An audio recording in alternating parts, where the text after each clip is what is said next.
Olá, meus seres, eu espero que todos muito bem. Chegamos com a nossa revisão para o vestibular da Universidade Federal de Santa Maria. Provas no sábado à tarde, domingo de manhã, domingo à tarde. Bem cansativo, mas eu espero que você esteja extremamente preparada para brilhar na Universidade Federal de Santa Maria. Se não é inscrito ou inscrita no nosso canal, inscreva-se, deixe seu like, ative as notificações, aulas semanais de biologia para você dominar os diferentes assuntos, seja para o vestibular, Enem, outros tipos de avaliações como concursos públicos ou para você que gosta de estudar biologia. Prova de Santa Maria no ano passado a gente teve questões que variavam lá, ciclo da água com o ciclo do gás carbônico, algumas preocupações em genética com heredograma, pensando na primeira lei. Nós tivemos assuntos de mutação e recombinação gênica. Então eu fiz um apanhado geral do que não apareceu na última edição, nas últimas edições, e podem aparecer para vocês aqui. Ali, uma partezinha de como se fosse recapitular parte da primeira, segunda, terceira série do ensino médio, tudo juntinho aqui para vocês brilharem. Bioquímica celular, ácidos nucleicos, síntese de proteína, diversidade de seres vivos, doenças, evolução. E, se a gente for olhar, eu pensei nessa genética aqui, mas numa genética mais molecular para essa edição de 2025 na prova de Santa Maria. Então, qualquer coisa dá um print aí, alguns pedem para eu deixar espaço para printar e a gente pensar em todos esses tópicos aqui. Vamos lá. Primeiro, principalmente questões que envolvam aquela parte de você lembrar quem são os compostos orgânicos. Você tem carboidratos ou açúcares, lipídios, proteínas, vitaminas e ácidos nucleicos. Então são compostos chamados de orgânicos. Água e sais minerais são compostos inorgânicos. Lembra que as células, ano passado tivemos desenho de células, eu tinha feito na revisão do ano passado, lá a célula eucariótica, a célula procariótica e tivemos desenho de vírus ano passado. Se a gente for olhar para a célula eucariótica, tem núcleo, um material genético fica ali no seu interior, uma membrana plasmática lipoproteica que separa o meio intra do meio extra, com a sua função de permeabilidade seletiva. E esses compostos orgânicos, eles foram essenciais ao longo da formação da vida nos mares primitivos há bilhões de anos atrás. Eu separei aqui os carboidratos, que geralmente tem carbono, hidrogênio e oxigênio, mas que nem a quitina, que é um polissacarídeo estrutural, além de carbono, hidrogênio e oxigênio, tem nitrogênio na sua composição.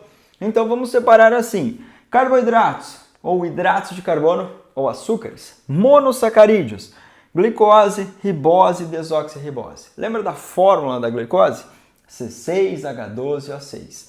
Da ribose, C5H10O5. Da desoxirribose, C5H10O4. Ok, não vou precisar talvez decorar a fórmula, mas a glicose é o principal composto orgânico usado como um combustível para as nossas células manterem o seu funcionamento. A ribose é o componente do ácido ribonucleico, ou RNA. A desoxirribose é componente do ácido desoxirribonucleico, ou DNA. Você tem lá nucleotídeo, um tijolinho, fosfato, pentose, base nitrogenada, para formar esses ácidos nucleicos. E aí esses dois monossacarídeos, que são especificamente pentoses, açúcares com 5 carbonos, fazem parte. Já a lactose, maltose e sacarose são disacarídeos, a união de 2 mono. Por exemplo, glicose mais galactose forma lactose, um disacarídeo. Nós produzimos lá no nosso intestino um suco chamado entérico e lá vai ter uma enzima chamada lactase para digestão da lactose. Então a lactose é um disacarídeo, a lactase é uma enzima que digere. Maltose, um disacarídeo, maltase, uma enzima que digere. Sacarose, formada de glicose mais frutose. E tem uma enzima chamada sacarase, que digere, libera glicose e libera frutose. Então você tem aqui disacarídeos. Amido e glicogênio são polissacarídeos, açúcares maiores. Amido, reserva de algas e de vegetais. E o glicogênio, reserva de fungos, de animais, até em procariotos ou em bactérias encontramos glicogênio. nós produzimos a enzima chamada alfa-amilase, a pitialina ou amilase salivar, e ela vai começar a digestão química de amido e glicogênio na nossa cavidade oral ou boca. Então já estou pensando nisso aqui e também na digestão, ok? Um dos sistemas que pode aparecer na sua prova. Quitina e celulose são polissacarídeos estruturais. As ligações químicas que existem para formar essas moléculas, nós não temos enzimas para conseguir quebrar ou digerir a quitina e a celulose. Geralmente quando você come alimentos e forma as fibras, essas fibras geralmente são resultantes da celulose, da lignina e de outros componentes, mas que nós não digerimos, que passam pelo nosso sistema digestório, mas são importantes para lá no intestino grosso formar o bolo fecal. Agora, quitina é um polissacarídeo estrutural nos fungos, também é encontrado no exoesqueleto dos artrópodes. E eu vou olhar para a celulose como sendo polissacarídeo estrutural dos vegetais, das algas, um principal componente aí da parede celular desses seres chamados de vegetais.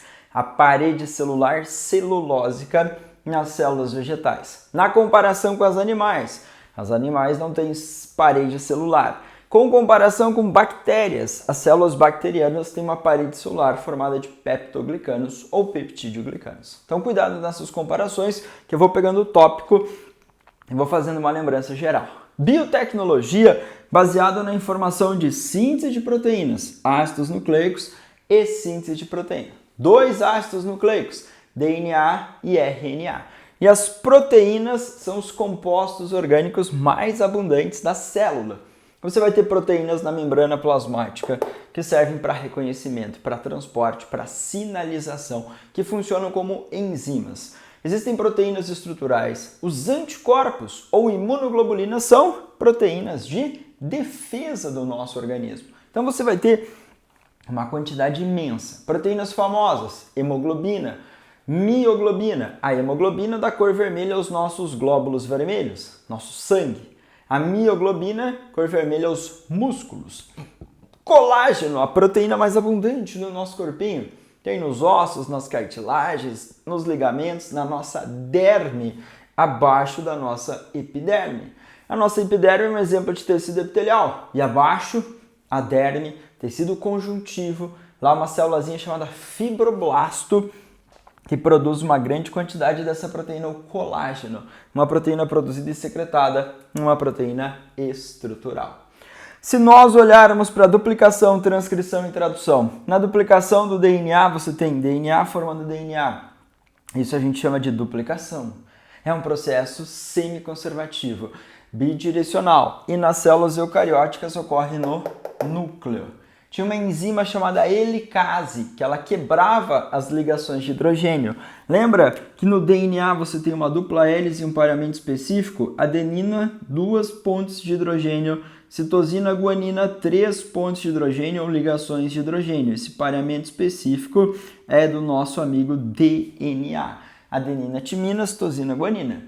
O RNA, nas células, é formado por uma única cadeia de nucleotídeos. E aí a gente não tem esse pareamento específico.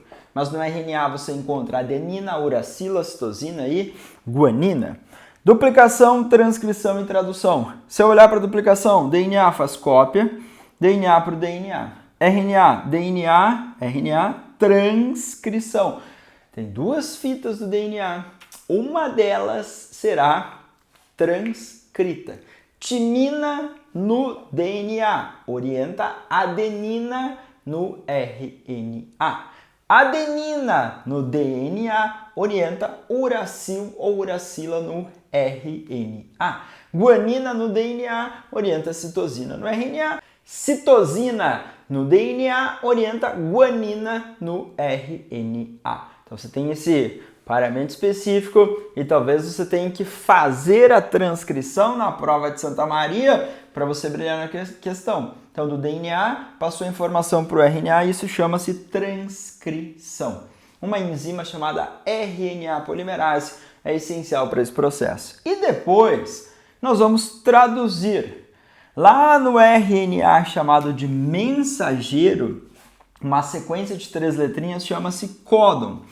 3 letrinhas do RNA mensageiro, A, U, G. Aquela tabelinha maravilhosa do código genético. Lá na tabelinha você tinha 64 códons.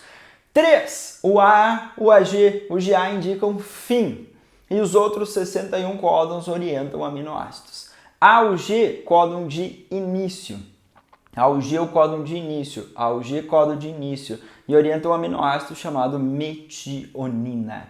O AA, o AG, o GA, códons de fim. Então, o código genético é a relação do códon e o respectivo aminoácido na proteína. Porque uma proteína é um polímero de aminoácidos. Você pode diferenciar as proteínas pela quantidade, pela sequência, pelos tipos de aminoácidos. Então, uma proteína, um polímero de aminoácidos. 3 letrinhas do RNA mensageiro, códon. 3 letrinhas do RNA transportador, anticódon. E um pareamento específico, códon, anticódon, aminoácido na proteína. Existe o RNA ribossômico, que forma os ribossomos. Os ribossomos são estruturas que ficam aqui no citosol ou se associam ao retículo endoplasmático, formando o retículo endoplasmático rugoso. Encontramos ribossomos também no interior de cloroplastos e mitocôndrias, mas os ribossomos são os caras para a produção de proteínas.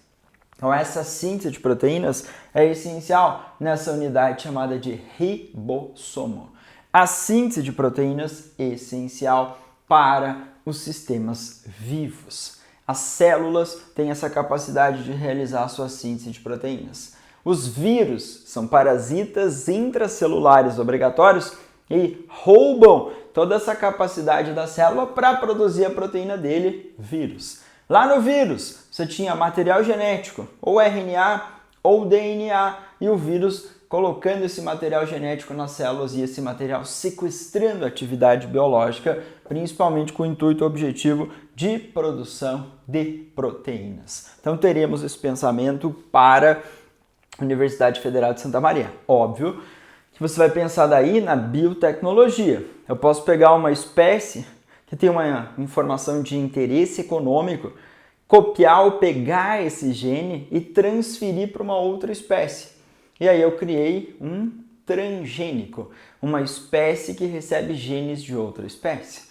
Eu consigo, com base nessas informações, modificar a sequência de letrinhas. Então eu posso fazer terapia gênica, tenho CRISPR-Cas9, que é uma técnica de edição de material genético, que a gente consegue corrigir alguma letrinha que esteja errada nessa passagem de informação. Então você tem esses aspectos maravilhosos para toda informação molecular que possa existir dentro da biologia, ok? Agora eu queria pensar nessas estruturas aqui todas e, óbvio, numa diversidade de seres vivos que estarão na sua prova de biologia da Universidade Federal de Santa Maria. Claro, biologia dentro das ciências da natureza.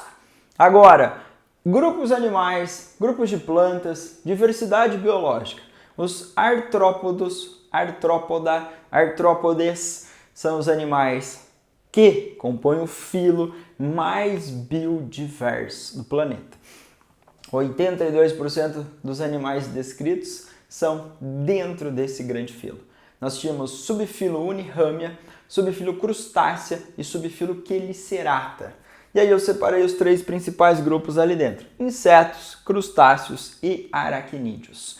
Nos insetos, abelhas, importantes agentes polinizadores. Grande parte da nossa alimentação depende desses insetos que fazem ou realizam um serviço ecossistêmico. Um ser vivo que vai lá, suga o néctar, transporta pólen. Essa polinização é chamada de entomofilia, importante para a reprodução de grande parte das angiospermas, que são plantas que têm flores e têm frutos e vão formar depois, obviamente, unidades como sementes.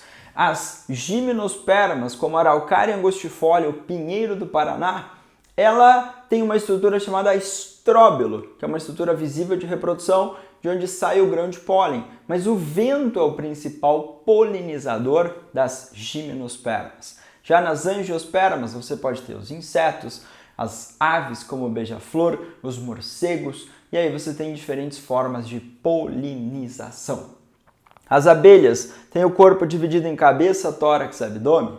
As abelhas têm 2 olhos grandes compostos, divididos em unidades menores chamadas de omatídeos, 2 antenas, asas para deslocamento. Gafanhotos são insetos que se alimentam da vegetação. Às vezes uma proliferação, uma superpopulação podem formar nuvens e dizimar determinadas plantações.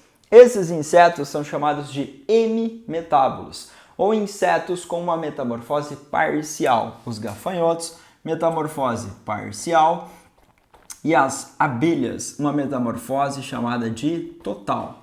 Qual é a diferença? Na metamorfose total, a partir do ovo, você tem a formação de uma larva ou uma lagarta, a construção de um casulo dentro de uma pupa e aí sai o adulto ou imago. Então é um inseto holometábolo ou de metamorfose total. Já os insetos hemimetábolos, a partir do ovo, forma-se uma ninfa, um estágio intermediário semelhante ao adulto, menor, em que as asas começam a sua formação, mas eles não têm capacidade reprodutiva ainda e só depois formam adulto. Ovo, ninfa, adulto, os insetos chamados de hemimetábolos ou de metamorfose parcial. Crustáceos, no ambiente aquático e no ambiente terrestre, o tatuzinho de jardim. Lagosta, siri e camarão são crustáceos muito famosos para a nossa alimentação. Tatuzinho de jardim, crustáceo famoso no ambiente terrestre. Céfalo, tórax e abdômen, 10 ou mais pernas, 4 antenas, respiração branquial, excreção por glândulas verdes ou antenais, são características dos crustáceos. Nos insetos, a respiração é traqueal e nos insetos a excreção é por túbulos de Malpighi. Já os aracnídeos, aranhas, ácaros, carrapatos, escorpiões, tem o corpo dividido em céfalo, tórax e abdômen. Tem 4 pares de pernas, ou seja, 8 perninhas. Tem quelíceras no aparelho bucal e não apresentam antenas. Carrapatos são aracnídeos hematófagos, se alimentam de sangue, podem picar, sugar sangue de animais silvestres como capivaras, se contaminar e aí transmitir para nós a famosa febre maculosa, causada por uma bactéria. Os escorpiões têm um aguilhão, uma estrutura para inocular veneno. Essa toxina pode paralisar o sistema nervoso, evitar lixo, evitar acúmulo de restos de construção e coisas próximas à nossa casa. Escorpiões podem ali para se alimentar de baratas, que são insetos. E o escorpião pode trazer acidentes para nós. Vamos ter que usar o soro. O soro é uma imunização passiva. Então, se eu tiver um acidente com o escorpião, vou usar um soro específico. Lá no soro existem anticorpos que impedem essas toxinas que o animalzinho introduziu em nós de causar lesões, alterar o funcionamento enzimático, promover alterações no funcionamento celular. Então, o soro é uma imunização passiva. Nós recebemos anticorpos prontos. A vacina era uma imunização ativa, que você vai induzir o seu organismo a produzir anticorpos e células de memória. Então, uma preocupação. Se eu olhar para esses animais encontrados em diferentes biomas do nosso planeta e em diferentes biomas do Brasil. No Brasil, segundo o Ministério do Meio Ambiente, Amazônia e Mata Atlântica, florestas tropicais. Cerrado, savana brasileira. Caatinga, clima árido semiárido, menor índice pluviométrico, ambiente mais seco, plantas com adaptações xeromórficas, plantas xerófitas, modificação bem severa, Caatinga a Mata Branca, até a queda das folhas, folhas transformadas em espinhos, muita suculência ou parênquima aquífero em plantas para suportar esse ambiente. Planície inundada, Pantanal, seca e cheia. E os pampas no Rio Grande Amado, estado que eu nasci, mas eu nasci em Marcelino Ramos, Rio Grande do Sul, próximo a Erechim. E aí, minha região ali já é Mata Atlântica. Mais para baixo, no Rio Grande Amado, pampas. Uma vegetação de gramíneas, com gramíneas predominantes, árvores, arbustos dispersos, algumas espécies típicas do pampa, Infelizmente, o avanço de ações agrícolas em algumas regiões, intensificando o desmatamento, a perda da vegetação original, processo de alterações do solo consideráveis e o impacto sobre a diversidade de seres vivos do Pampa. Obviamente que eu coloquei aqui desmatamento, queimada, redução de biodiversidade. Eu coloquei aí marcadamente desmatamento, que vai afetar diferentes desses biomas. No Cerrado, a região conhecida como Mato Piba, Maranhão, Tocantins, Piauí, Bahia, uma região que avança consideravelmente o desmatamento do Cerrado, um dos biomas aí mais desmatados nos últimos anos.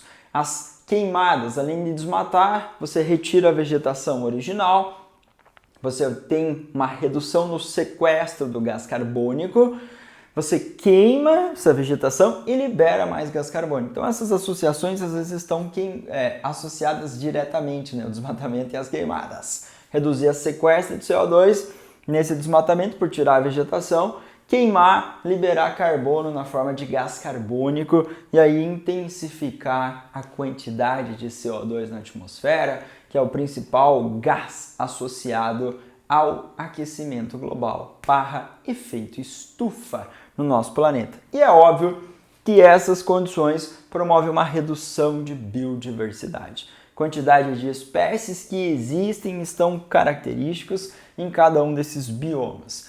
Geralmente, para você pensar no bioma, você vai pensar numa região geográfica, e aí você vai pensar numa condição climática, numa questão ambiental de vegetação, de animais que habitam nessa região. Mas esses impactos promovem uma redução considerável na biodiversidade. Se nós olharmos para espécies de plantas e animais que habitam, isso vai ser típico muitas vezes em algumas espécies marcantes em cada um desses biomas. Se nós olharmos para a vegetação, briófita, pteridófita, gímeno e angiospermas, 4 grupos de plantas. As briófitas são avasculares, são atraqueófitas, sem vaso condutor de seiva, vivem em lugares úmidos, sombreados e junto com as pteridófitas dependem de água para a fecundação. Então são seres chamados de criptógamos. Criptos oculto, gaminha união. Não tem uma estrutura de reprodução visível e dependem de água para a fecundação. Ao longo do processo evolutivo, mutação, seleção natural, surgiu o grão de pólen. O grão de pólen formou o tubo polínico e aí trouxe independência de água para a fecundação. O primeiro grupo a apresentar isso foi o das gimnospermas. Então aqui tem estrutura de reprodução visível, os estróbilos. Aqui tem flora, estrutura de reprodução visível. Esses vegetais são fanerógamos. Estrutura de reprodução visível. Você vai lembrar que tem tubo polínico, que veio do grão de pólen. Independência de água para fecundação. Óvulo fecundado e desenvolvido formou semente. Araucária angustifolia, pinheiro do Paraná, tem uma semente conhecida como pinhão, muito consumido aqui no sul do Brasil.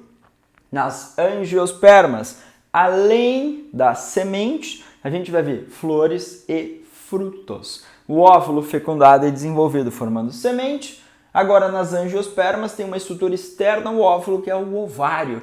E ele vai sofrer uma hipertrofia, desenvolver e acumular nutrientes e formar o fruto. Então, nós temos essa diversidade de seres chamados de vegetais. Se eu olhar para a célula vegetal, eu vou ver parede celular, celulósica, vacúolo succelular e eu verei lá dentro cloroplastos. Os cloroplastos são responsáveis pelo fenômeno chamado fotossíntese. A fotossíntese é que retira o CO2 da atmosfera. Então, o CO2, forma de carbono inorgânico, e do cloroplasto sai, por exemplo, C6H12O6, que era glicose. Também sai oxigênio da quebra da molécula de água.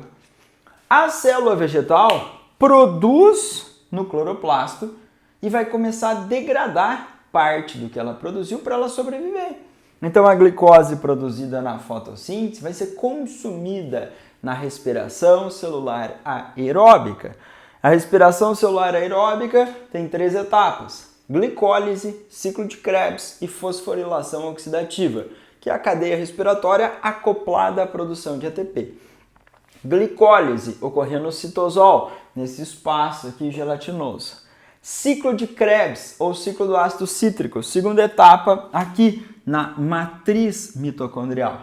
E a terceira etapa, cadeia respiratória / fosforilação oxidativa, transporte de elétrons, acoplado à ATP sintase aqui na membrana interna das mitocôndrias. Então a respiração aeróbica tem 3 etapas: glicólise, ciclo de Krebs e fosforilação oxidativa. A primeira etapa, a glicólise, ocorre fora da mitocôndria e também não depende de oxigênio para acontecer.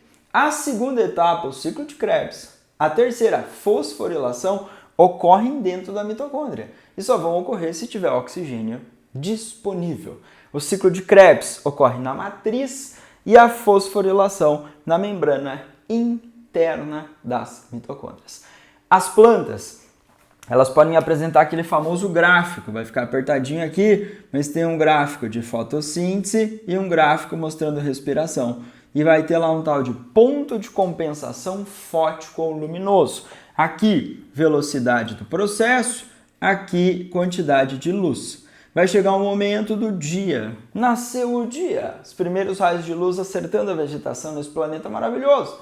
As plantinhas geralmente estão consumindo mais do que produzindo na ausência de luz. Então veio a noite, na ausência de luz. A planta está consumindo na respiração, mas ela produziu durante o dia na fotossíntese. Vai chegar um momento que nasceu o dia, os primeiros raios de sol acertando, vai aumentando a taxa de luz, vai aumentando a taxa de fotossíntese, vai chegar um momento que a taxa de fotossíntese se iguala à respiração. Esse é o ponto de compensação fótico ou ponto de compensação luminoso. Quando a taxa de fotossíntese iguala à respiração, significa que aquilo que a planta está produzindo, basicamente, ela está consumindo. E eu pensei também no blocão saúde, doenças e evolução, já que foi pouco explorado da UFSM na prova anterior. Universidade Federal de Santa Maria, seu futuro endereço estudantil, cobrou bem menos anteriormente. Doenças associadas a essas condições ambientais. As enchentes que assolaram o Rio Grande do Sul, que o mundo inteiro aí foi solidário a essas condições e a gente tem que ficar vigilante sempre, cobrando dessas autoridades para que os alertas, para que as formas de prevenção e mitigar, elas sejam sempre feitas e adequadas, para que as pessoas não sofram mais. Se a gente for olhar para a cólera, doença bacteriana, então é uma bacteriose, doença causada por bactérias, você vai pegar ingestão de água e alimentos contaminados. Hepatite A é uma virose transmitida por água e alimentos contaminados, naquele ciclo fecal oral, no vírus causador da hepatite A. Leptospira interrogans, leptospirose, uma bacteriose, doença causada por bactéria, também ambientes alagados, esgoto, urina dos ratos, contaminação da bactéria nesse ambiente, penetração em cortes, lesões, mucosa. Bacterioses, aqui, cólera, leptospirose, são tratadas com antibióticos. Então, os antibióticos são substâncias químicas, medicamentos, que vão afetar ou a duplicação do DNA das bactérias, ou a síntese de proteínas que compõem lá a parede celular bacteriana, ou proteínas importantes para essa sobrevivência da bactéria. Então, os antibióticos são utilizados para combater bacterioses. Hepatite A, temos prevenção com vacina. Hepatite B, hepatite C, que aí a transmissão é principalmente por sangue ou infecção sexualmente transmissível, também temos vacinação. Se eu olhar para dengue e febre amarela, são arboviroses. Arboviroses, viroses transmitidas por artrópodes. Então, o mosquito Aedes aegypti, nos períodos de alagamento, de enchente, tivemos deposição de ovinhos, o ciclo, o inseto holometábulo e uma proliferação maior de mosquito e, consequentemente, mais casos dessas doenças. Hoje, já existe a vacina para a dengue, ela não está disponível no seu calendário de vacinação para todos os brasileiros, mas existe uma vacina e a febre amarela já faz um bom tempo que faz parte do nosso calendário de vacinação. Vacinas contém antígenos, os vírus inativados ou vírus enfraquecido. Entrou no nosso organismo, vai estimular a produção de anticorpos e células de memória para quando a gente entrar em contato com o vírus, a gente conseguir bloquear ele para não entrar nas células hospedeiras. Esquistossomose eu coloquei aqui porque é uma doença causada por plateuminte. Lá no filo dos plateumintes nós temos uma classe chamada tremátoda ou dos trematóides e lá temos o esquistossoma mansoni. Um plateuminte dioico, ou seja, de sexo separado, que tem aquele ciclo ser humano fazendo o papel de hospedeiro definitivo, o verme adulto instalando em vasos sanguíneos do fígado, intestinos, baço, perfuração da fêmea, parede intestinal, postura de ovos, e os ovos saem nas fezes dos seres humanos. Esses ovinhos chegam no ambiente de água doce. Larva miracídio, nada, entrava no caramujo, saem as larvas cercárias do caramujo. Contato com a água contaminada, cercária penetra na pele humana, corrente sanguínea, vermes adultos, principalmente vasos sanguíneos da nossa região abdominal, a barriga d'água. Então, medidas profiláticas, evitar esse contato, evitar entrar nesses ambientes com água parada contaminada suspeita de contaminação. Saneamento básico, porque as fezes dos humanos que contaminaram esse ambiente. Combate aos caramujos numa situação mais extrema para diminuir a contaminação como esquistossoma mansoni, causador da esquistossomose mansônica no nosso país. E se a gente for olhar para ideias evolucionistas, junto com a ideia de genética molecular, a teoria sintética da evolução hoje vai explicar como os seres vivos evoluem. Então, nós temos historicamente dois nomes, Lamarck e Charles Darwin, naquela comparação mais direta. Lembra? Uso e desuso de órgãos, transmissão de caracteres adquiridos, o esforço, o ambiente mudou, os seres vivos se esforçam para mudar e se adaptar àquela condição. Uau! Esse era o pensamento lamarquista de como os seres vivos mudam com o passar do tempo. O evolucionismo vai defender que os seres vivos mudam com o passar do tempo. O fixismo dizia que os seres vivos não mudavam. Lamarck foi o primeiro a ir romper e publicar obras para tentar explicar essa mudança e usava o uso e desuso e a transmissão de caracteres adquiridos como as principais formas para justificar a mudança. Charles Darwin, que surge depois de Lamarck, vai pensar em ancestralidade comum e seleção natural, junto com Alfred Russel Wallace. A ideia de seleção natural foi concebida por Charles Darwin e Alfred Russel Wallace de forma independente e depois eles publicam um ensaio sobre essa seleção natural de uma forma em parceria.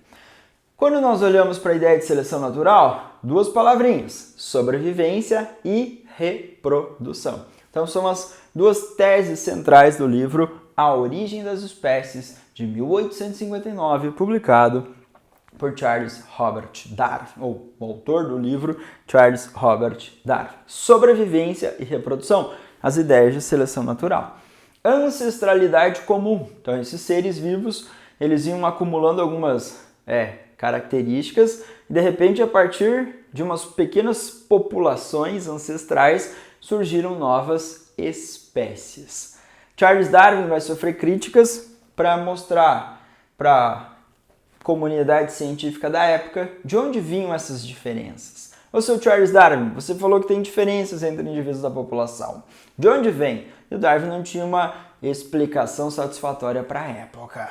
Depois, 1900 para frente, com a redescoberta dos trabalhos de Gregor Mendel na genética, nós teremos as explicações. Então, nós teremos o pensamento sobre o material genético, nós teremos as mutações que criam novos alelos e geram variabilidade, a recombinação gênica, o crossing over, segregação independente, que misturam isso, que ocorriam lá na meiose para a formação dos gametas, e aí isso vai promover variabilidade genética, diferenças entre os indivíduos da população. A seleção natural atua e reduz a variabilidade genética das populações. Isso vai direcionando a evolução dos seres vivos nesse planeta. Tipos de seleção natural: 3 tipos: estabilizadora, diversificadora ou disruptiva e direcional. Cuidado com essa última, essa é a mais comum de todas, a direcional. Você tem antibióticos, você usa os antibióticos, você elimina as bactérias não resistentes e mantém as resistentes. E isso é uma seleção natural direcional. Você usa inseticidas, mata os insetos, os mosquitos não resistentes, mantém os resistentes. Eles transmitem essas características aos seus descendentes. E aí você tem que desenvolver novas drogas para eliminar aqueles e vai eliminar os não resistentes, manter os resistentes. Seleção natural direcional. Um dos mais comuns na prova e eu acredito que possa estar sim na Universidade Federal de Santa Maria em 2025. Então essa foi a minha dica aí para vocês lembrarem todos esses assuntos nesse tempo aqui que a gente disponibilizou.